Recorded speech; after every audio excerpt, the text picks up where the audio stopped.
Yuda Arfandi menjalani sidang kasus putusan atau vonis kasus pembunuhan putra Tamara Tias Maratante di Pengadilan Negeri Jakarta Timur.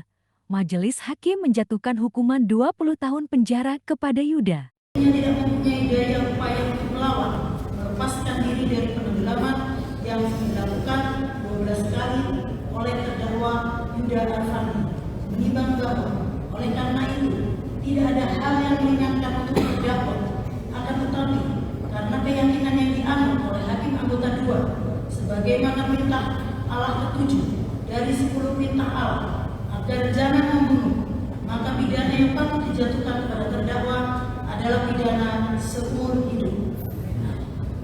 Menimbang bahwa pendapat hakim anggota 2 tersebut berbeda dengan pendapat hakim bahwa majelis dan hakim anggota 1, sehingga mengenai lamanya pidana yang akan dijatuhkan kepada terdakwa telah dilakukan secara voting atau diputuskan dengan suara terbanyak. Menimbang bahwa selama pemeriksaan perkara ini terdakwa Yuda Arfandi telah menjalani masa penangkapan dan penahanan, maka masa penangkapan dan penahanan yang telah dijalani terdakwa akan dikurangkan seluruhnya dari pidana yang dijatuhkan. Menimbang bahwa oleh karena tidak ditemukan adanya alasan yang sah untuk segera mengeluarkan terdakwa dari dalam tahanan, maka dalam amar putusan diperintahkan terdakwa tetap ditahan. Menimbang bahwa mengenai barang bukti yang ada dalam perkara ini, status barang bukti tersebut akan ditetapkan sebagaimana tersebut dalam amar putusan ini. Menimbang bahwa oleh karena terdakwa Yuda Arfandi dinyatakan bersalah dan dipidana, maka terdakwa juga masih akan dibebankan untuk membayar biaya perkara yang jumlahnya sebagaimana disebutkan dalam amar putusan ini. Menimbang bahwa sebelum sampai pada amar putusan, majelis hakim merasa perlu untuk memberikan catatan dan pertimbangan pada pokoknya sebagai berikut. 1. Bahwa untuk menghindari terjadinya tindak pidana yang mengakibatkan kematian terhadap anak, sebagaimana yang dialami anak korban Raden Andente Kali Pramudityo, diharapkan kepada orang tua yang memiliki anak untuk tidak dengan mudahnya memberikan atau mempercayakan anaknya dalam penguasaan orang lain, meskipun orang lain itu memiliki hubungan yang baik dengan orang tua anak, apalagi hubungan tersebut sedang tidak baik-baik saja. 2. Bahwa majelis hakim juga merasa perlu untuk memberikan apresiasi dan penghargaan khususnya kepada saksi Dharma Anwardani Huta PASH yang secara responsif melaporkan peristiwa yang dialami anak korban Raden Andente Kali Pramudityo ke pihak kepolisian sektor Durensawit bersama saksi Yohan Chandra mewakili pengurus kolam renang Palang Tirta Mas Pondok Kelapa Jakarta Timur, bahwa saksi Dharma Anwardani Huta PASH juga aktif menyampaikan pendapatnya kepada keluarga saksi Tamara Tias Mara dan keluarga saksi Raden Amir Dimas Yanto bahwa peristiwa yang dialami anak korban Raden Andente Kali Pramudityo patut diduga sebagai suatu tindak pidana. Berdasarkan sikap aktif saksi Dharma Anwardani Huta PASH inilah kemudian Kanit Reskrim Polsek Durensawit membuat laporan polisi dan mengamankan barang bukti sehingga peristiwa ini menjadi perkara pidana sebagaimana diperiksa saat ini. 3. Bahwa majelis hakim juga patut memberikan apresiasi kepada saksi Surya Lestari, seorang tenaga kesehatan yang dengan spontan memberikan pertolongan pertama di kolam renang dan mengantar anak korban Raden Andente Kali Pramudityo ke Rumah Sakit Islam Pondokopi Jakarta Timur seperti layaknya perbuatannya dilakukan terhadap anaknya sendiri.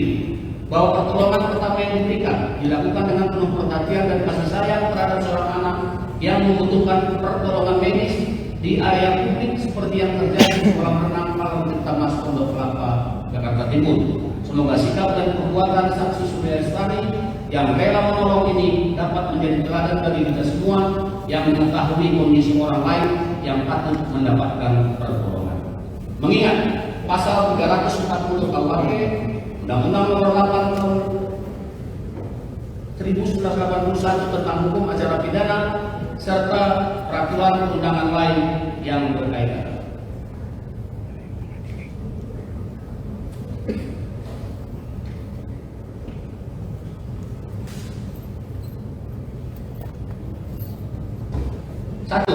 Mengadili. 1.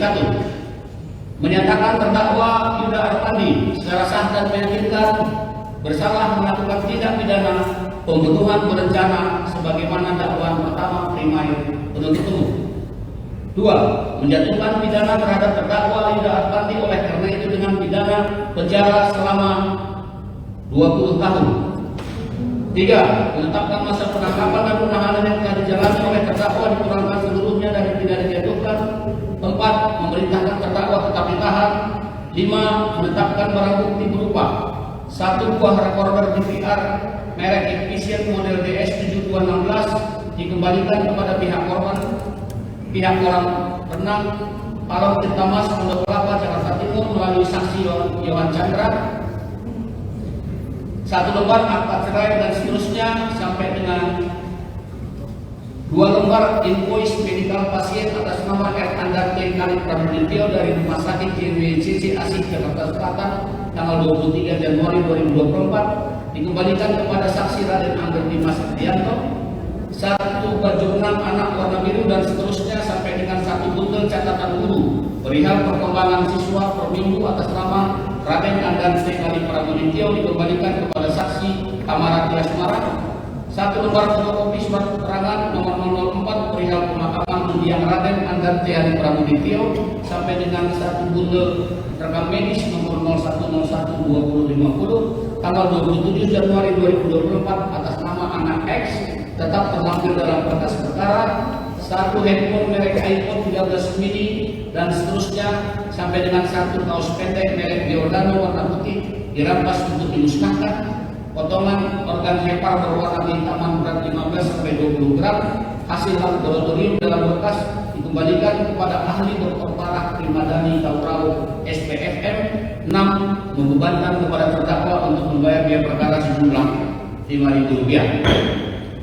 Demikian diputuskan dalam rapat permusyawaratan Majelis Hakim Pengadilan Negeri Jakarta Timur kelas 1